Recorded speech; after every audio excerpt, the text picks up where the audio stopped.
Papá, gracias por esta oportunidad que tenemos de compartir el nacimiento de la iglesia. Quise seguir profundizando y salirme un poco del esquema original y incluí esta clase. Si bien estaba planificada, pero debido a la largué, la iba a sacar, pero al final la mantuvimos porque creo que hay hechos maravillosos que se tienen que aprender antes de seguir a lo que vamos a ver. Gracias papá por los que se han podido conectar, yo sé lo que hay en su corazón.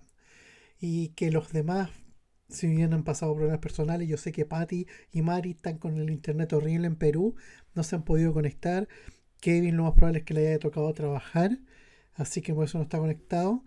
Cuídalos, bendícelos y a todos mis demás hermanos, yo sé que están súper complicados también con los tiempos. Y con el teletrabajo, el JC está complicado. Bendícelos y cuídalos. Gracias papá por todos ellos, porque ellos son el corazón y el alma de León de Judá. Gracias papá. En nombre de Jesús, amén y amén. Les comparto la pantalla y aquí está. Para tristeza de ustedes ya me llegó una tarea de la clase anterior, pero voy a cumplir el compromiso, así que la otra semana mándenlo a editorial @leondejudá.cl. ¿Qué más? Ah, tuve que contratar un hosting nuevo para León de Judá. El otro no hubo caso y la respuesta que me dieron me dice, bueno, contrátese uno especial para eso. Me lo contrataron con otro proveedor, así que ahí está funcionando. La página tengo que terminarla, está con un template, digámoslo así, una plantilla por mientras, pero ya está. Y eso. Si quieren encargar algunos libros de alguna cosa, me avisan por interno, porque ya estoy empezando a levantar eso también, sobre todo los que quieren estudiar y profundizar. Bien, partamos con el nacimiento de la iglesia. No quise poner la lámina siempre de repaso porque íbamos a terminar haciendo una presentación solamente de repaso, porque vimos un montón de cosas. Pero les digo, si ustedes quieren profundizar, el libro que les acabo de mostrar es el abreviado. Son 400 páginas, pero en una letra bastante grande y muy fácil de leer. Justo L. González es una persona muy fácil de entender. Así que si quieren profundizar más de la historia y de las doctrinas del cristianismo conforme pasaron los casi 2000 años, ese libro está muy bueno y para la historia de la iglesia está muy muy bueno. Bien, después yo también les voy a ir sugiriendo algunos libros de los cuales yo también me baso para hacer esto. Bien, la iglesia, como introducción, ha estado siempre en los planes de Dios. No es algo que la iglesia nació antojadizamente o que Jesús dijo que iba a pasar. No, no, no, no, no. La iglesia viene desde siempre en los planes de Dios para el hombre. Y a través de ella somos discipulados, restaurados y edificados. Para eso vino la iglesia y para eso se estableció. Bien, y la iglesia es el reino de Dios. ¿Por qué? Y ahí es donde me quiero detener un poco. Porque, ¿por qué viene el nombre reino de Dios? El reino de Dios no es algo futuro, sino que es algo que existe y que viene en la iglesia incluido. El reino de Dios se compone tanto de aquellos judíos que se salvaron en el anterior pacto, y ahora nosotros. Todos estos, como lo explica Romano, nos fuimos injertados y formamos parte de este reino, esta ciudadanía propia que nos permite ser coherederos de Cristo a través de la iglesia. Todo esto ocurre en la iglesia. Sin la iglesia tú no puedes ser discipulado, ni restaurado, ni edificado. Y sin la iglesia tú no puedes acceder a esta soberanía que Dios tiene para ti.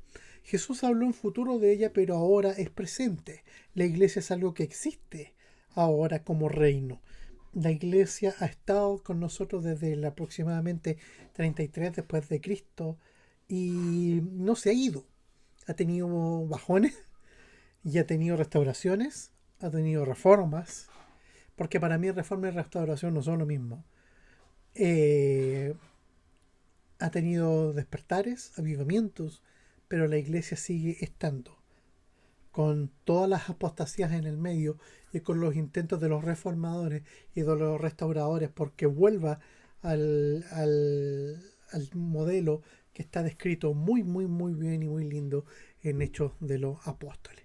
Bien, ¿qué es lo que vamos a ver el día de hoy? El día de hoy vamos a ver que la iglesia fue planificada desde la eternidad y que la iglesia es el reino establecido en la tierra.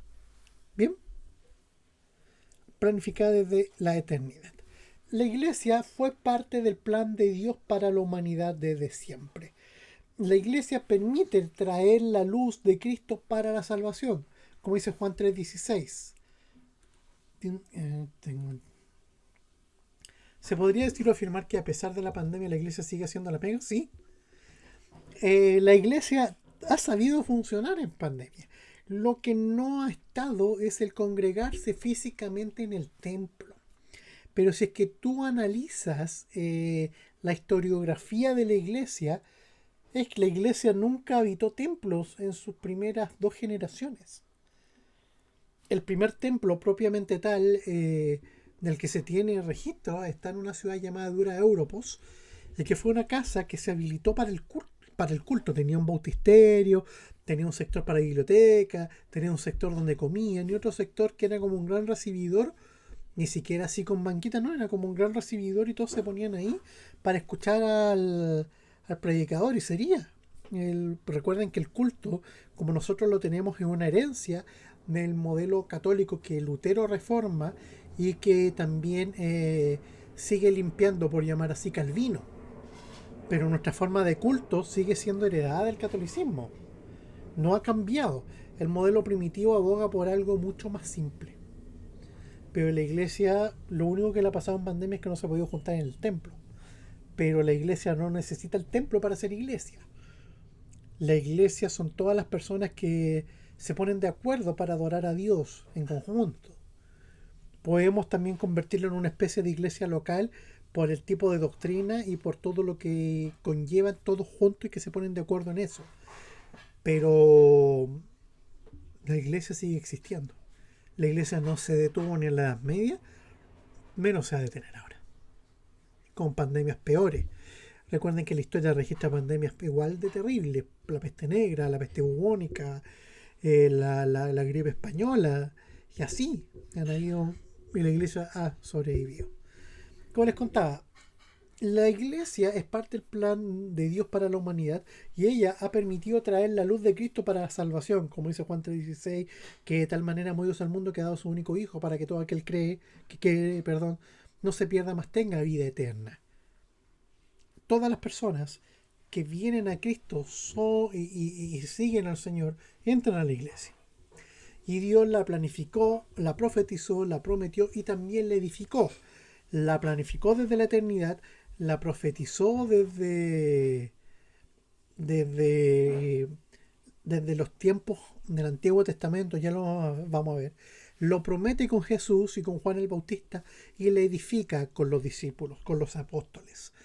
Entonces, de verdad que es muy, muy lindo y ver que el modelo de iglesia existe para Dios desde muchos, muchos años atrás. Existía desde siempre en la mente de Dios la iglesia, como les dije, no es algo nuevo para él. Mira lo que dice Efesios 1 del 3 al 6. Este discurso maravilloso que Pablo da al inicio de esta carta. Son 20 versículos que en griego son de un solo golpe. Así, largo, ni una coma. Dice: bendito sea el Dios y Padre de nuestro Señor Jesucristo, que nos ha bendecido con toda bendición espiritual en los lugares celestiales en Cristo. Porque Dios nos escogió en Cristo antes de la fundación del mundo para que fuéramos santos y sin mancha delante de Él. En amor nos predestinó para adopción como hijos para sí mediante Jesucristo, conforme a la buena intención de su voluntad, para alabanza de la gloria de su gracia, que gratuitamente ha impartido sobre nosotros en el amado. Si ustedes se fijan, el ser humano fue destinado desde la eternidad para ser parte del reino. El ser humano nunca ha estado diseñado para vivir fuera de la esfera de Dios. El ser humano vive con Dios desde la eternidad. No sabemos cuánto tiempo vivió Adán y Eva en Edén. Pueden haber sido miles y miles de años. No sabemos. Entonces, esta eternidad que el hombre disfrutó siempre ha estado en nosotros. Y es ese diseño original del cual Pablo está hablando acá en Efesios, para decirnos que desde siempre nosotros fuimos escogidos para habitar en Dios mediante Jesucristo, y por consiguiente conformar esta nación propia y que existe. Y cuando hablamos de los lugares celestiales, habla de lugares de eternidad. Los lugares celestiales son lugares donde la eternidad existe como tal. Y que el ser humano, por su pecado y por su tendencia a pecar, no puede disfrutar de aquello. Pero nosotros en Cristo sí podemos disfrutarla porque a través de Él nosotros podemos acceder a la eternidad nuevamente. Nosotros, por vivir en Cristo y por Cristo, vamos a acceder a la eternidad. Así que si es que morimos antes de que Él vuelva, cuando Él vuelva tenemos que resucitar porque la eternidad ya está en nosotros por haber venido el reino. Y eso es lo que Pablo quería explicarle a los efesios en la introducción de su carta. De que ellos siempre fueron parte de este plan. Y que la iglesia los iba a acoger como parte de esta promesa, de esta profecía. ¿Bien? Y la iglesia profetizada, mira lo que dice, mira, Isaías 2, del 2 al 3. En los últimos días en el monte de la casa del Señor será establecido como el monte más alto. Se alzará por encima de las colinas y hacia él confluirán todas las naciones. Muchos pueblos vendrán y dirán, vengan, subamos al monte del Señor, a la casa del Dios de Jacob, para que nos enseñe sus caminos y andemos en sus sendas. Porque de Sión saldrá la ley y de Jerusalén la palabra del Señor. O sea, la iglesia fue profetizada hasta en el lugar en que iba a nacer. Y aquí nos topamos con una mala interpretación de los últimos días. Cuando hablamos de los últimos días tenemos que precisar cuáles son los últimos días. Los últimos días que habla Daniel eran los últimos días que llegaron y terminaron, que es la caída de Jerusalén en el año 70. Porque ahí la religión judía se destruye, ya no existe más. Y el pacto mosaico que Dios había hecho con los hombres también se acaba ahí, para ahora entrar a este nuevo pacto. Cosa que quiero explicar en algún otro ciclo, lo de los pactos. Me estoy preparando para eso, oren, para ver si lo podemos dar. Y lo power de esto es que cuando Isaías habla de estos últimos días, habla de estos días, de los últimos días de ese pacto que terminó cuando viene Tito y destruye Jerusalén. Pero en Jerusalén fue donde se dieron todas las cosas. Pentecostés cayó la fiesta de Pentecostés se celebraba en Jerusalén. Por consiguiente, toda la gente estaba en Jerusalén. Y es ahí, en ese monte, ustedes saben que Jerusalén está arriba de los cerros, es donde viene el establecimiento de la iglesia. Y por eso Isaías dice, vamos al monte del Señor, a la casa del Dios de Jacob, para que nos enseñe sus caminos. Y no está hablando solamente de gente judía, habla de todo el mundo. ¿Por qué? Porque si no tenemos, y aquí hago el link con Jeremías, cuando Jeremías habla del nuevo pacto, habla de un pacto que dice que no va a tener unas tablas para decirte lo que tienes que hacer y conocer al Señor, sino que todo el mundo lo iba a conocer porque la ley iba a estar escrita en los corazones. Ahora bien, cuando la iglesia es profetizada, se establece un lugar preciso, que era Jerusalén, el lugar donde estaba la casa del Dios de Jacob. En la época en que se dio, que era el templo, ahí estaba. Y todavía sigue estando. Queda el puro muro de los lamentos, pero sigue estando. Bien. Y la marca distintiva de la iglesia desde su nacimiento, la marca muy bien Joel. Mira lo que dice. Joel 2, 28 al 29.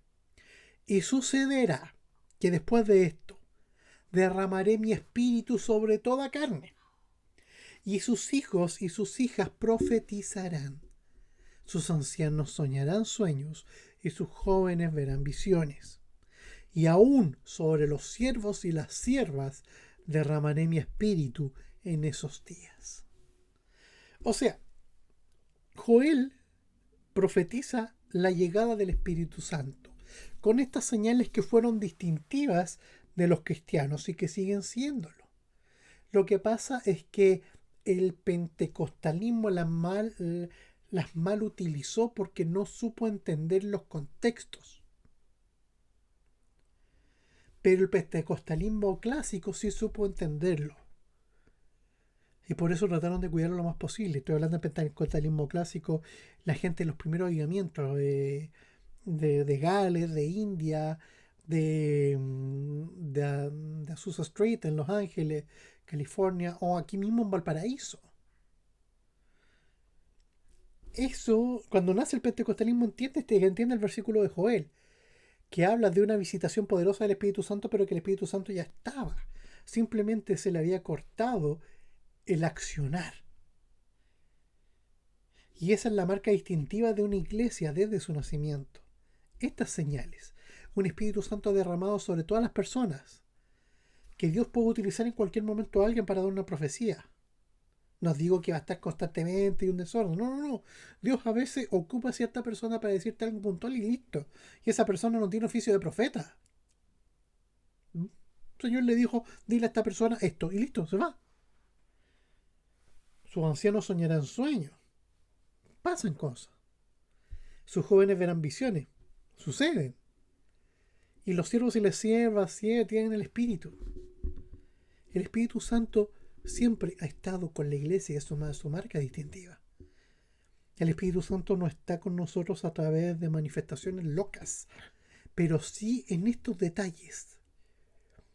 El Espíritu Santo no los tiene por qué andar demostrando a cada rato para que le crean. Tienen que encontrar corazones que estén dispuestos a aceptarlo y a dejar que Él viva en ellos. Y cuando llegue el momento, a través de lo que Él libremente quiera hacer con esa persona, vas a hacer. ¿Bien? Y miren, y después viene la llegada del reino. Y aquí es donde nos vamos a meter en unos terrenos, y aquí quiero que pongan un poco de atención, porque aquí vamos a empezar a hilar un poco fino. Daniel 2, una profecía del año 603 a.C., antiquísima. Bien, miren, se las voy a leer mejor. Se los voy a leer mejor. Aquí estás. Miren, déjenme llegar a Daniel. Dije ya, se los leo desde la lección. Y no, las notas de la lección no las puedo ver. Pero aquí estoy llegando a Daniel 2. Tocayo, Daniel. Dice: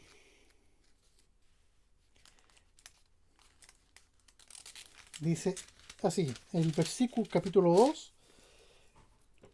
Me voy a saltar todo el sueño para llegar.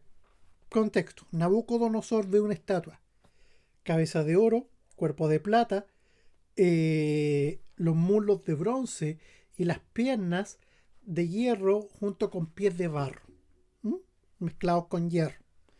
¿Ya?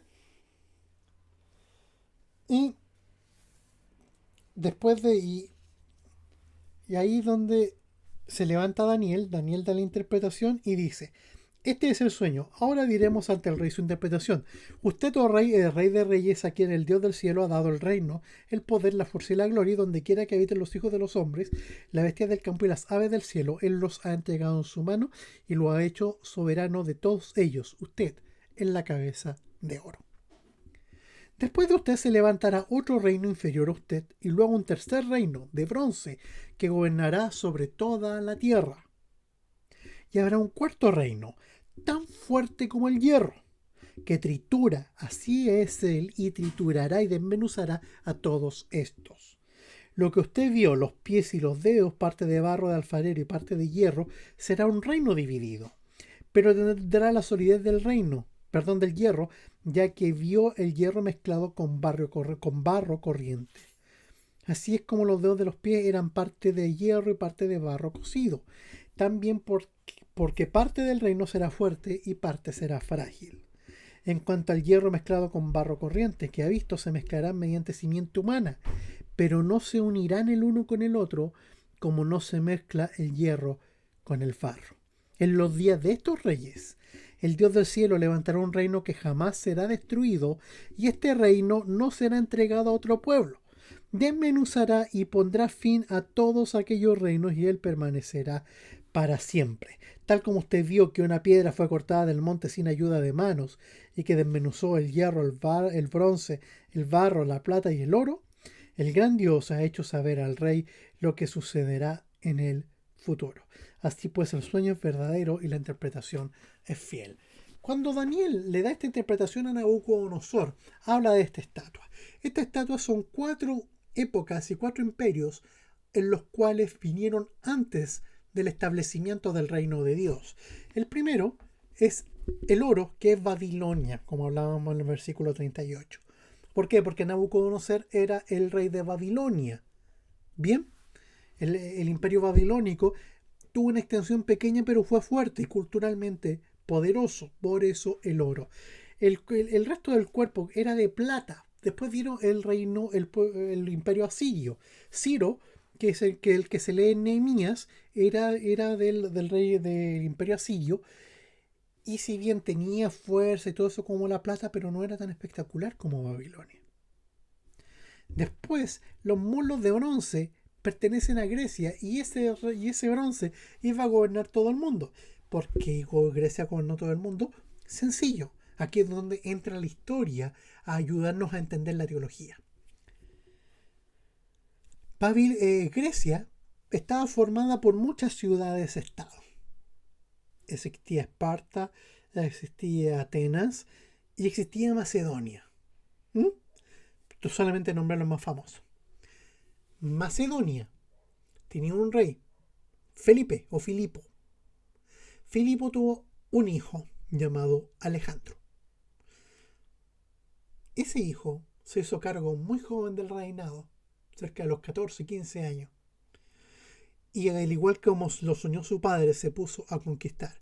Unificó toda Grecia, conquistó Egipto, conquistó parte de lo que ahora es Turquía, conquistó todo el Oriente Próximo y llegó hasta la misma India.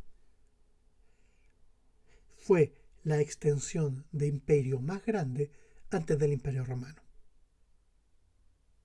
Esto Daniel obviamente no era contemporáneo del Imperio Romano, pero el Señor le mostró que este reino iba a gobernar por toda la tierra, y de verdad que la gobernó, y culturalmente la gobernó aún después de los romanos. Y después estas piernas de hierro con pies mezclados con barro era Roma. Roma era un reino que estaba unido, pero no se unía. Ustedes dirán, ¿pero cómo? El Imperio Romano abarcó muchas culturas por toda la costa mediterránea.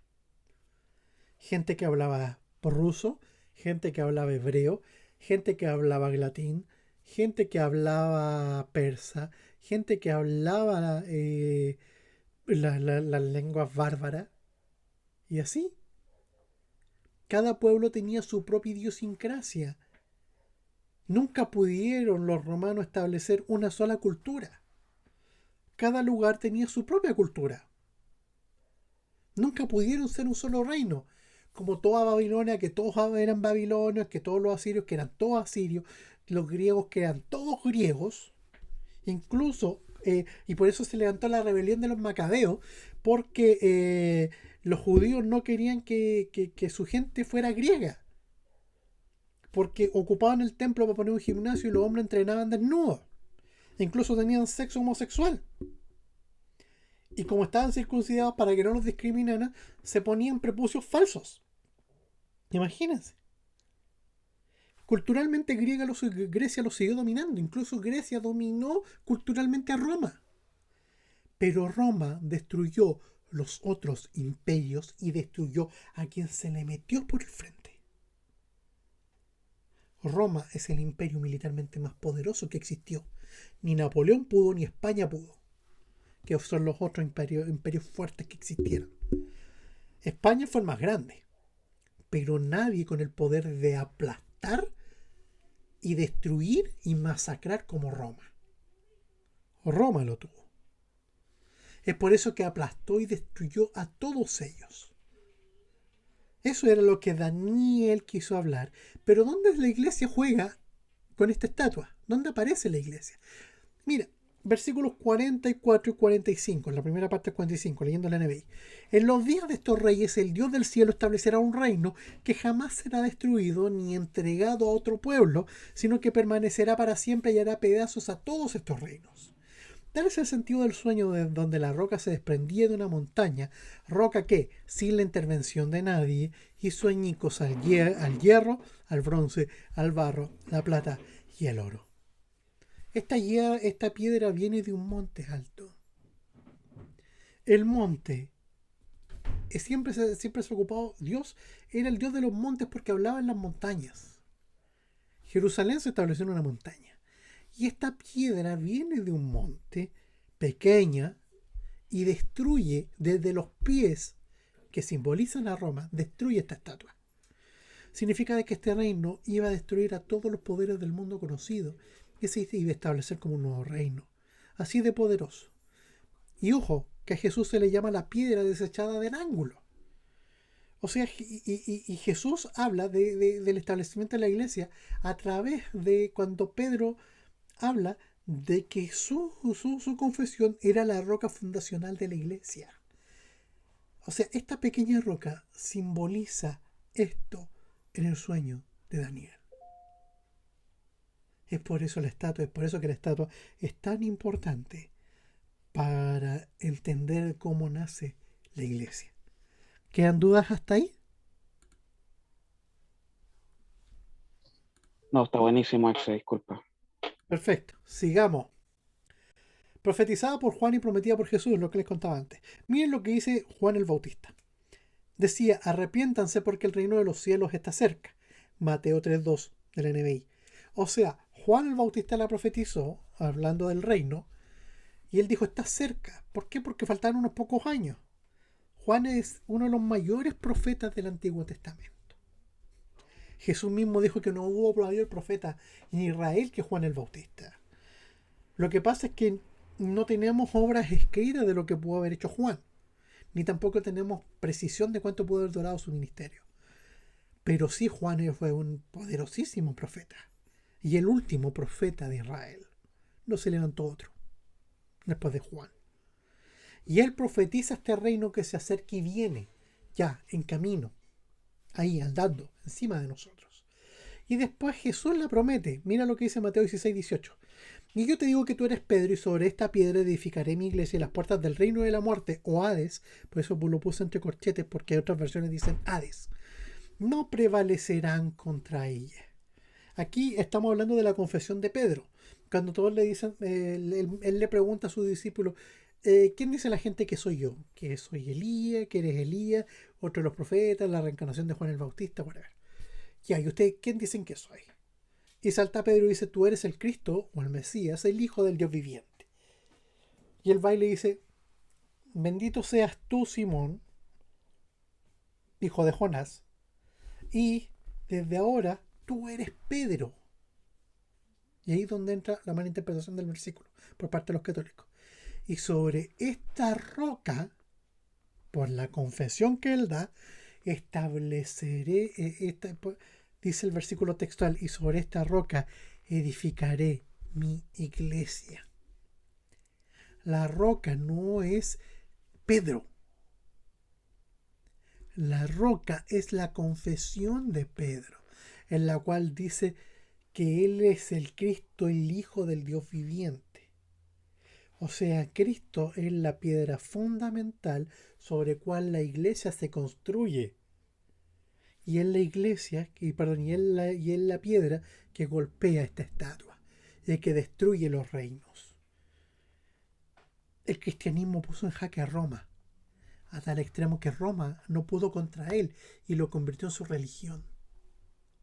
Porque Roma no pudo. ¿Se entiende? Constantino fue súper, a pesar de ser un pagano empedernido, mujeriego, incluso bisexual, diría yo, por lo que cuentan los historiadores. El tipo supo leer la política y dijo, pucha, tengo más cristianos que paganos y lo estoy persiguiendo. Nah, amigo. Pero Roma no pudo contra este reino que todavía está presente, representado en la iglesia. ¿Dudas hasta ahí? Por lo menos acá Sigamos. no, Exe. Me escriben cualquier cosa, me interrumpe. El reino iba a llegar antes de la muerte de los discípulos. Miren lo que dijo Jesús en Marcos 9:1. Y añadió, les aseguro que algunos de los aquí presentes no sufrirán la muerte sin haber visto antes el reino de Dios llegar con poder. Otra alusión a la iglesia como reino. ¿Mm? Efectivamente, salvo Judas, porque se suicidó, nadie vio la muerte de sus discípulos hasta que el reino se estableció poderosamente en la tierra. Ninguno, ninguno. Todos lo vieron. Todos fueron protagonistas de ese momento. Y mira lo que dice Lucas 24 del 46 al 49. Y esto es lo que está escrito, les explicó. Que el Cristo padecerá y resucitará al tercer día, y en su nombre se predicarán el arrepentimiento y el perdón de pecados a todas las naciones, comenzando por Jerusalén. Ustedes son testigos de estas cosas. Ahora voy a enviarles lo que ha prometido mi Padre. Pero ustedes quédense en la ciudad hasta que sean revestidos del poder de lo alto. ¿Se fijan?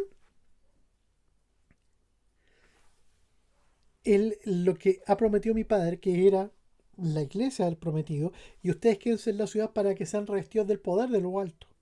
El Espíritu Santo le iba a llenar de poder a los discípulos, y las promesas de establecer el reino iban a cumplirse con ellos. Ellos iban a ser los testigos y los que inaugurarían la iglesia. ¿Bien? Y ahora vamos a hablar de este reino establecido propiamente tal. Ya vimos lo que era este reino profetizado y prometido. Jesús dejó instrucciones muy claras en Hechos 1:3, que luego su resurrección estuvo instruyendo a sus discípulos por 40 días. Les ordenó que esperaran en Jerusalén para el cumplimiento de la promesa. Les dijo que serían bautizados por el Espíritu Santo dentro de poco.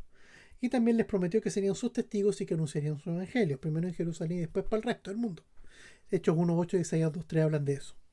Y cuando les dio estas instrucciones, Jesús ascendió y continúa su obra como intercesor nuestro ante el Padre. Efesios 1 del 20 al 22 lo dice, 1 de Mateo 2:5, Hebreos 1 del 1 al 4, por nombrar alguno. Y aquí viene la parte entretenida, Pentecostés. Un poco de contexto. El fondo histórico de tal celebración viene de una fiesta judía de que duró una semana llamada Shavuot, o la fiesta de las semanas, y que se celebra en el 50º día de la aparición de Dios en el monte Sinaí. Por lo tanto, el día de Pentecostés también se celebra la entrega de los mandamientos al pueblo de Israel. Así que de verdad que es una fiesta importante, 50 días después de la aparición de Dios en el monte Sinaí. Eso viene siendo como unos 40, 50 días, más o menos, un par de meses después de la Pascua. Pentecostés era una de las grandes fiestas judías y mucha gente iba a Jerusalén a dar la gracia a Dios y a adorar en el templo. Era una fiesta súper importante. A los 50 días de la Pascua los judíos celebraban la fiesta de las 7 semanas, o fiesta de la semana, y que tenía un carácter netamente agrícola porque tú llevabas lo que habías cultivado. De eso se trataba. Y esta festividad era de recolección. La gente recolectaba cosas, se ponía feliz, daba gracias. Y se ofrecían las primicias en el templo, producido por la tierra. De verdad que era una fiesta súper alegre, a diferencia de la Pascua, que era más o menos triste. No, aquí era súper feliz. Y está estipulado que la celebración debía festejarse 7 semanas después de que se empezase a cegar, a recoger la cosecha. ¿Bien? De verdad que era eso más o menos el contexto, para que vean más o menos de qué trataba la fiesta y por qué había tanta gente. Ahora, cuando llegó el día de Pentecostés, estaban todos juntos en el mismo lugar, y de repente vino del cielo un ruido como el de una violenta ráfaga de viento, y llenó toda la casa donde estaban reunidos. Se les aparecieron entonces unas lenguas como de fuego, que se repartieron y se posaron sobre cada uno de ellos. Todos fueron llenos del Espíritu Santo y comenzaron a hablar en diferentes lenguas, según el Espíritu les concedía expresarse. Estaban de visita en Jerusalén judíos piadosos procedentes de todas las naciones de la tierra. Al oír aquel bullicio se agolparon y quedaron todos pasmados, porque cada uno los escuchaba hablar en su propio idioma. Desconcertados y maravillados decían, ¿no son galileos todos estos que están hablando? ¿Cómo es que cada uno de nosotros los oye hablar en su lengua materna? Partos, medos y elamitas, habitantes de Mesopotamia, de Judea y de Capadocia, no del Ponto, de Asia, de Frigia y de Panfilia, de Egipto y de las regiones de Libia cercanas, de Cirene, visitantes llegados de Roma, judíos y prosélitos. cretenses y árabes, todos por igual los oímos proclamar en nuestra propia lengua las maravillas de Dios. Desconcertados y perplejos se preguntaban qué quiere decir esto. Otros se burlaban y decían lo que pasa es que están borrachos. Primer punto. Las lenguas no son lenguas así que no se entienden. Son idiomas. Y ahí es donde todos se extrañan. ¿Pero por qué son galileos? Los galileos son como aquí en Chile decimos la gente que no tiene mucha educación. Aquí coloquialmente y despectivamente también convengamos de que decimos este gallo guaso porque no se sabe conducir o porque no sabe cosas.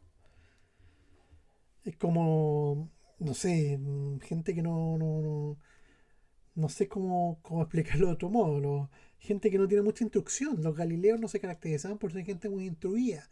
Eran gente más bien de pesca. Gente recia. Que sabían lo justo y lo necesario, que se entregaba a la sinagoga y sería. Nada más. Entonces ellos no pero ¿cómo ellos que son como los más pobres, los que tienen menos educación, cómo pueden ellos hablar idiomas? Es como que te pongan pura gente de baja escolaridad y que de repente te hable perfecto francés o te hable, no sé, te hable latín de corrido. Eso pasó. Y fíjense todos los pueblos que estaban ahí hablando. Los partos, medos, esos eran de Asiria, elamitas, Mesopotamia, gente de Babilonia o las ruinas de Babilonia, Capadocia, y norte de Turquía, Ponto. El Ponto es parte de Rusia ahora. Mira, Asia. Ellos le decían Asia a donde están todas las iglesias que describe Apocalipsis 2 y 3 y Juan, y Pablo en sus cartas. Frigia, Panfilia, Egipto, Libia. Miren. De Roma, gente, judíos y prosélitos que posiblemente eran griegos. Miren, todo eso entendieron en su idioma el mensaje del Señor. El Espíritu Santo cuando llena los capacita para la labor evangelística. Entonces, ¿cómo se explica de que Pedro llegara a Roma a predicar? Olvídense de Pablo. Pablo estaba preparado. Pero Pedro no. ¿Y cómo es que Mateo y otros discípulos incluso dicen que llegó a la India?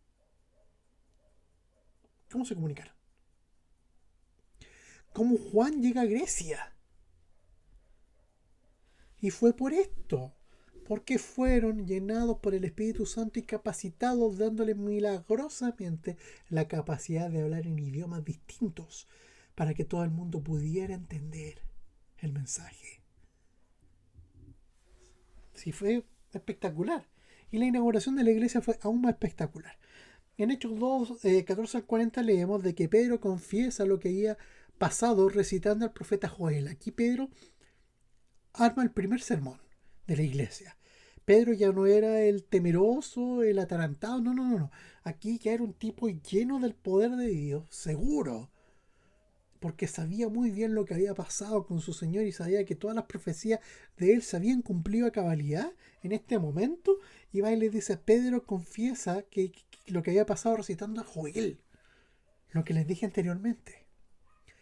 Y de que Pedro también habla de Jesús como el Mesías y de que había resucitado. O sea, no era alguien que... No. Resucitó, viejo.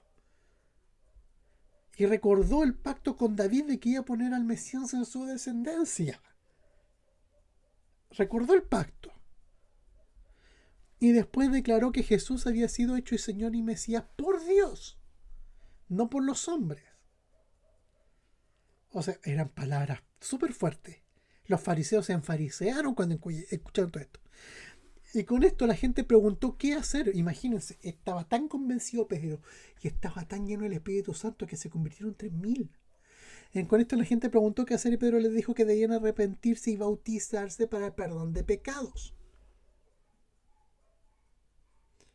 Entonces, y aquí es donde la iglesia parte. El hito fundacional de la iglesia es Pentecostés. El Espíritu Santo llega, hablan nuevos idiomas y Pedro se pone a predicar el primer sermón de la iglesia. 3.000 personas se convierten. 3.000. Los primeros miembros fueron 3.000. Al tiro. Imagínense todo el poder de Dios desatado. Todas las promesas de Dios ahí, al tiro. Así como, wow.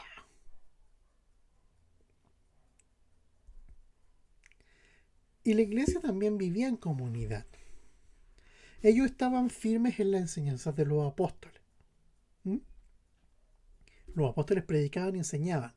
Ellos ocupaban un modelo que se ha ido perdiendo, que es el modelo del discipulado. Ellos discipulaban a la gente. Ellos iban enseñando el mismo modelo que Jesús ocupó con ellos. Los sentaba y les iba explicando cosas y les iba hablando de la palabra como enseñanza, no como una exhortación fuerte. ¿Mm? Es como muy parecido a lo que estamos haciendo ahora. Y ellos partían el pan y oraban, o sea, compartían la cena del Señor. Y estaban todos juntos y tenían todo en común. O sea, la iglesia suplía las necesidades mutuamente. Nadie tenía necesidad y si alguien tenía un poco más le pasaba al que tenía menos y así todos se equiparaban. La idea era que la familia estuviera tranquila y estuviera feliz. Se reunían en el templo todos los días. Ustedes dirán, pero exigiste así en el templo. No, pero es que ellos eran judíos, así que ellos tenían su templo, pero ellos no entraban al templo, ellos se juntaban en las escalinatas del templo, en unos espacios públicos, era como por ahí por el costadito, pero ahí se juntaban todos los días a conversar, a adorar y a compartir la palabra, e incluso a partir el pan. Eran generosos y alegres y siempre estaban alabando. Esa era la vida de la comunidad cristiana. Si es que se fijan, era como... suena utópico, pero es bíblico. Y por eso el movimiento de restauración eclesiástica que comparte las iglesias, las bautistas más antiguas, más clásicas, que comparten y las de la corriente restauracionista, los discípulos de Cristo, la iglesia de los amigos o la iglesia de Cristo, abogan por volver a este modelo.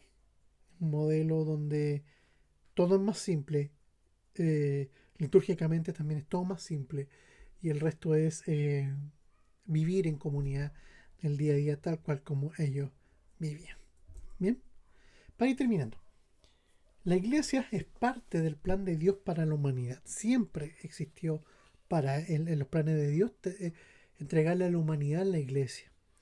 Siempre estuvo en la mente de Dios. No fue algo que se antojó. No, no, no. Siempre estuvo pensado por él. Fue profetizada y el sello distintivo de ella sería la acción del Espíritu Santo. O sea, la iglesia, si no permite que el Espíritu Santo se mueva en la gente y te lo coarta, no es ahí.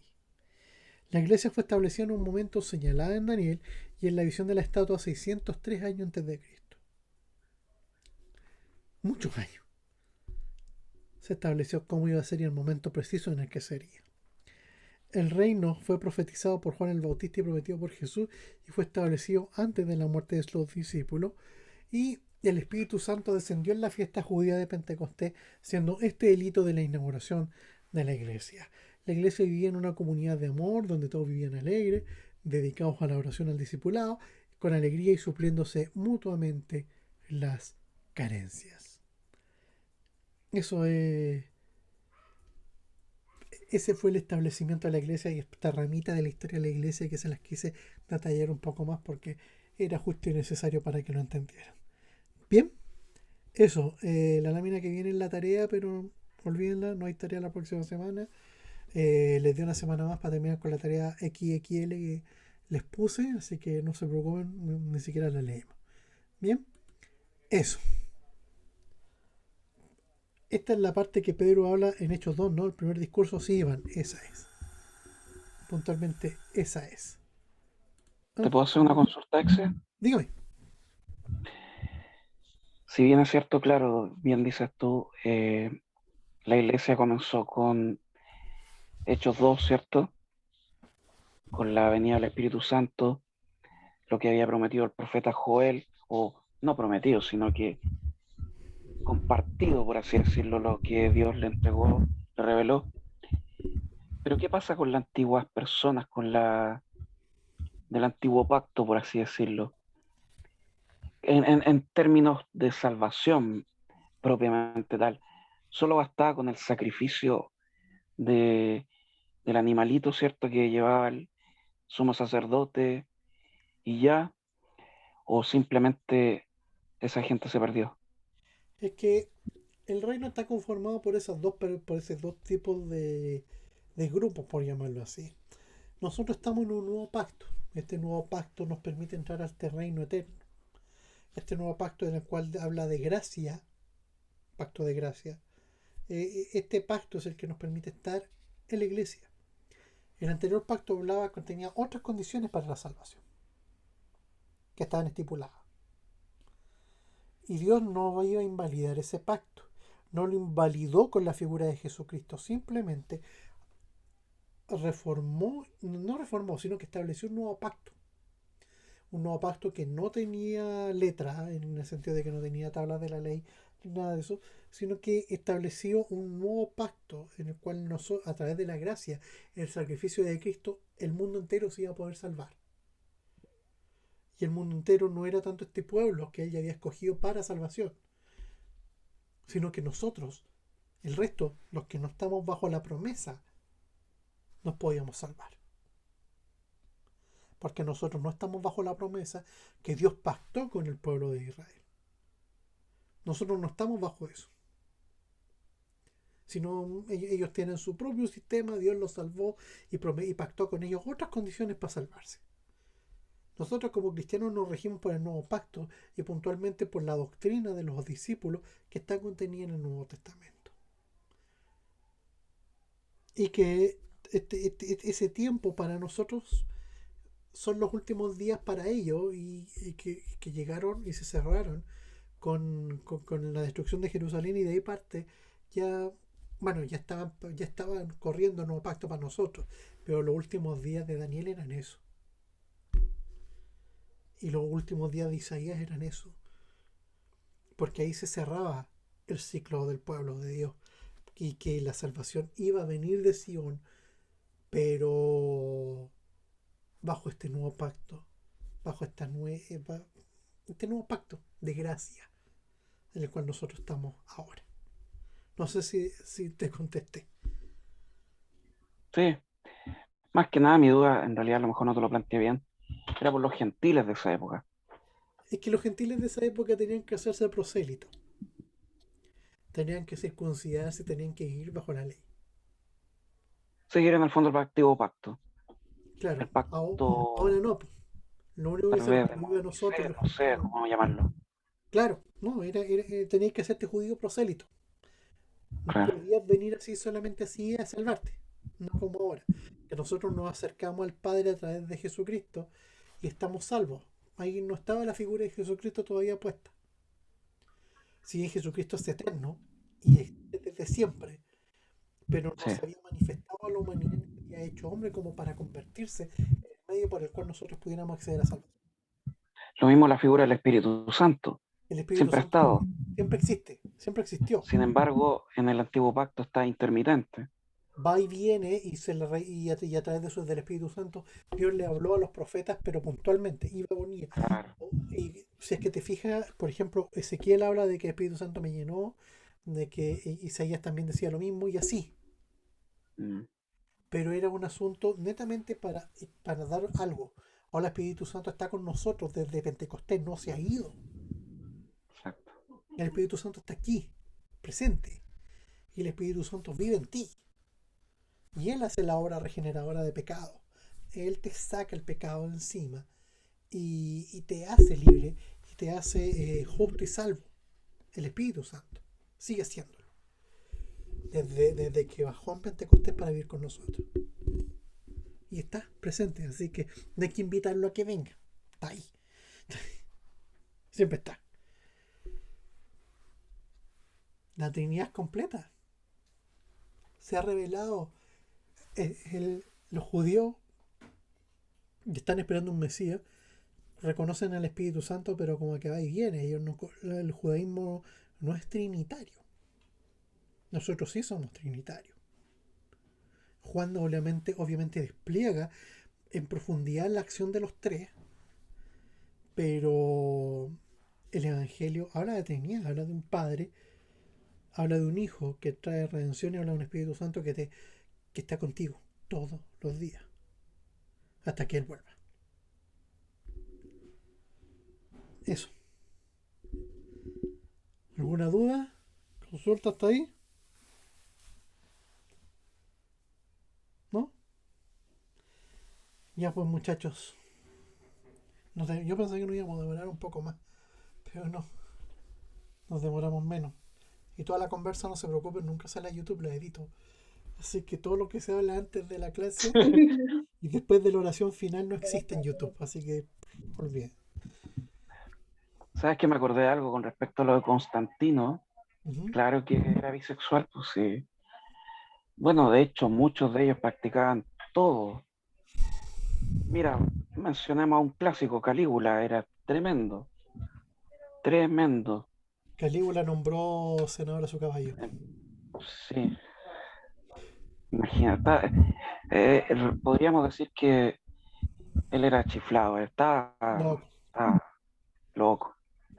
Y loco. practicaba lo que hacían los egipcios, se metían con las hermanas. Eh, Se Cleopatra los daban con las séptima, Cleopatra séptima, la conocida Cleopatra por todos nosotros, se casó originalmente con su hermano, Ptolomeo Soter. No me acuerdo el número, eran como, no sé si era el tercero o el cuarto Ptolomeo Soter. Y se casa con él, y era menor que ella. Y después viene Julio César con el que mata a su hermano. Y Julio César se mete con ella y tiene un hijo, Cesarión. Después muere Julio César y viene Marco Antonio. Mm. No, No, para hablar de Roma tenemos para rato. no, y de Grecia, no, de Grecia tranquilo, que los griegos se casaban con las mujeres solamente por un asunto legal, ellos se amaban entre ellos. Ahí tenía el general, es el primer general de Alejandro Magno, el que murió antes de que él muriera. Alejandro Magno lo amaba. Se casó con En Roxana, fin. la princesa Babilonia, solamente, la princesa persa, solamente por generar un heredero, que al final no fue tal, ya que sus cuatro generales se dividieron el imperio. Ptolomeo se quedó con todo el norte de África, Seleuco se quedó con toda la parte donde está Judea, y Lisímaco creo que se quedó con Turquía y parte del Ponto y parte de la India, y el otro no me acuerdo cómo se llamaba, se quedó con la otra parte para allá para la India. Pero Pero básicamente eso lo hacían por el tema de no solo la heredad, sino que también de seguir como decían ellos, la descendencia, la, el- la la dinastía, descendencia. O sea, el resto para ellos no existía. tal cual. Pero Alejandro Magno tenía una cuestión muy loca, su papá era enfermo y mujeriego. Eso sí, a diferencia de él. Filipo era demasiado, demasiado mujeriego. Bueno, es que en esos años se estilaba mucho el tema de los Oh, harem y todo eso. O sea, todo. acuérdate de Salomón. Sí, pues Salomón lo único que le dijo al Señor, ten la mujer que queráis menos idólatra. Se metió con la idólatra. Lo único que le dijo a Dios que no hiciera. Bueno, En oramos fin, muchachos. amén. Papá, gracias por esta oportunidad Igual, que tenemos de poder aprender más. De poder, Señor, disfrutar de tu palabra y de ver cómo ésta se encuadra perfectamente en la historia de la humanidad para que tu iglesia se pudiera establecer en el momento preciso que tú lo quisiste. Gracias, Señor, porque podemos reconocer un plan eterno en ella para el mundo. Y, Señor, permítenos ser garantes de eso para que tu novia, cuando llegue aquel día precioso de la boda del Cordero, esté sin mancha y arruga. Gracias por los que se pudieron conectar. Señor, entendemos al resto. Están muy complicadas las cosas, tanto de trabajo, de conexión y de tantas cosas más. Bendícelos, cuídalos, protégelos, Señor. Sé tú con ellos. Gracias, papá, en el nombre de Jesús. Amén y amén. Daniel,